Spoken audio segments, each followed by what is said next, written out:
procedure.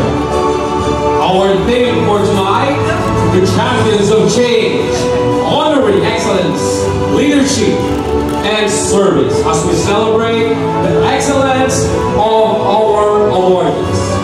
Tonight, we are going to honor outstanding individuals.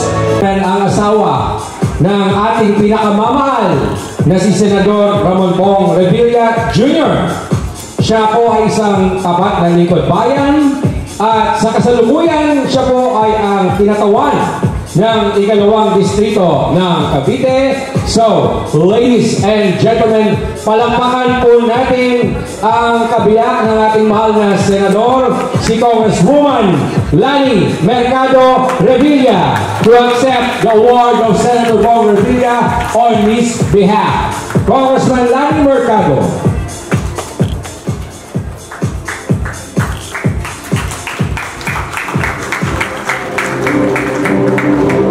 Congresswoman Lani Mercado. Palakpakan po natin, ladies and gentlemen.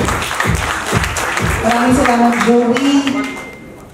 To Honorable Emma Cordero, founder and CEO of World Class Excellence Japan Awards. To our fellow awardees, in behalf of my husband, Senator Ramon Bong Revilla Jr., he expresses his sincerest gratitude and deepest appreciation to World Class Excellence Japan Awards for bestowing upon him the honor as most outstanding public servant. And on his behalf, I receive this award tonight.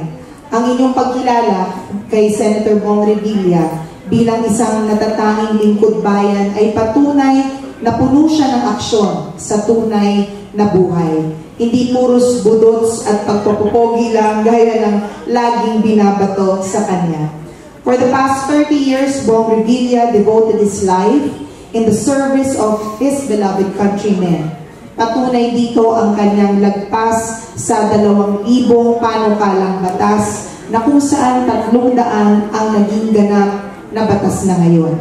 Bong Revilla championed the cause of students, being the hope and future of the motherland. Bong Revilla championed the cause of teachers, on whose hands said future depends. Bong Revilla championed the cause of our senior citizens, and to give back, our lolos and lolas must enjoy the beauty and bounty of longevity.